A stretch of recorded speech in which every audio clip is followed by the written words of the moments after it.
Hello friends, आज का yoga sequence specially thyroid gland को स्टिमुलेट करने के लिए है।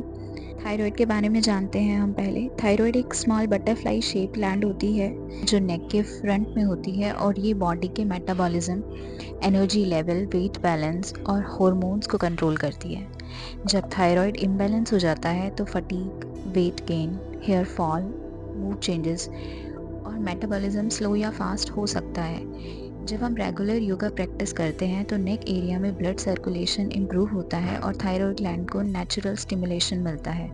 तो हम स्टार्ट करते हैं अपनी प्रैक्टिस। फर्स्ट पोज है हलासना।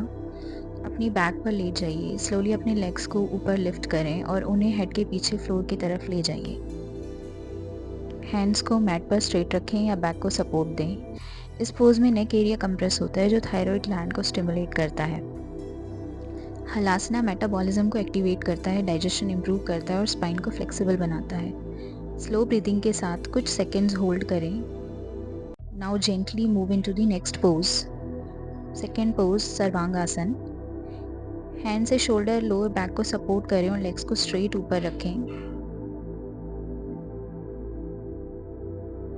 सर्वांगासना को क्वीन ऑफ योगा पोजेस भी कहा जाता है क्योंकि ये स्ट्रांगली स्टिमुलेट करता है थायराइड ग्लैंड को। ये पोज ब्लड सर्कुलेशन इम्प्रूव करता है, हार्मोनल बैलेंस को सपोर्ट करता है और नर्वस सिस्टम को भी काम करता है। इस पोज को होल्ड करेंगे स्लो डीप ब्रीदिंग के साथ, देन कम डाउन।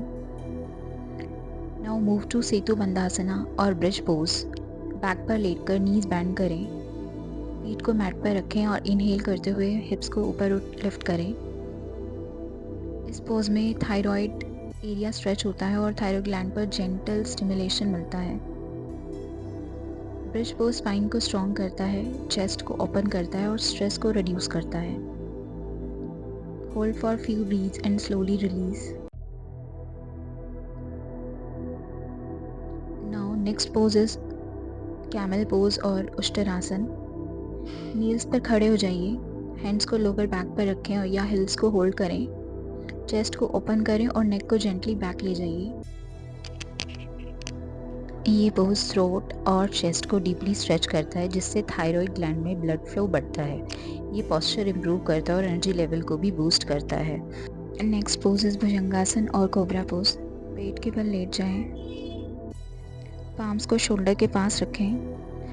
इनहेल करते हुए चेस्ट को स्लोली ऊपर लिफ्ट करें और गेज स्लाइटली अपवर्ड रखें। भुजंगासन नेक और थ्रोट एरिया को एक्टिवेट करता है, थायराइड ग्लैंड को स्टिमुलेट करता है और स्पाइन को स्ट्रेंथन करता है। ये पोज लंग्स को ओपन करता है और फटीग को कम करता है। Slowly release this pose. Now we move to Dhanurasana, bow pose. पेट के बल लेटकर नीज बेंड करें और एंकल्स को होल्ड करें। इनहेल करते हुए चेस्ट और लेग्स को एक साथ ऊपर लिफ्ट करें। इस पोज में फ्रंट बॉडी और थ्रोट एरिया स्ट्रेच होता है। ये पोज मेटाबॉलिज्म इंप्रूव करता है, डाइजेशन को स्ट्रॉन्ग करता है, बॉडी को एनर्जाइज करता है। Hold the pose gently and release. Next pose Simhasana और lion pose, wide leg variation. Floor पर वाइड लेग पोजीशन में बैठ जाइए। अपने हैंड्स को नीज के पास रखें। डीप इनहेल लें, फिर माउथ वाइड ओपन करें और टंग को बाहर स्ट्रेच करें और एक्सहेल करते हुए हाथ साउंड निकालें। इस पोज से थ्रोट मसल्स एक्टिवेट होती हैं और थायराइड रीजन में सर्कुलेशन इंप्रूव होता है। ये स्ट्रेस रिलीज करता है और थ्रोट चक्र को भी एनर्जाइज करता है। रिपीट करें फ्यू टाइम्स। आप वाइड लेग पोजीशन में नहीं बैठ पाते हैं तो आप वज्रासना में भी इसको ट्राई कर सकते हो। वज्रासना में बैठ जाइए। हैंड्स को नीज के पास रखें।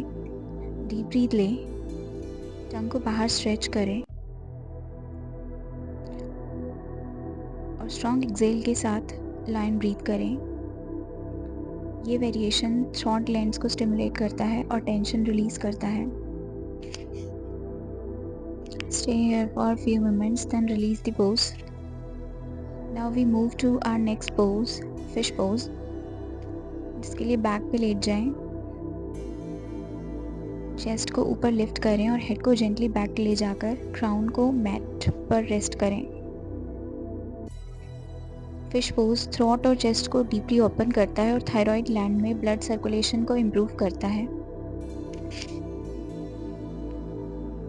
ये पोज सर्वांगासन और हलासन के बाद बॉडी को बैलेंस करने के लिए भी बहुत बेनिफिशियल पोज है। Take a few deep breaths hair.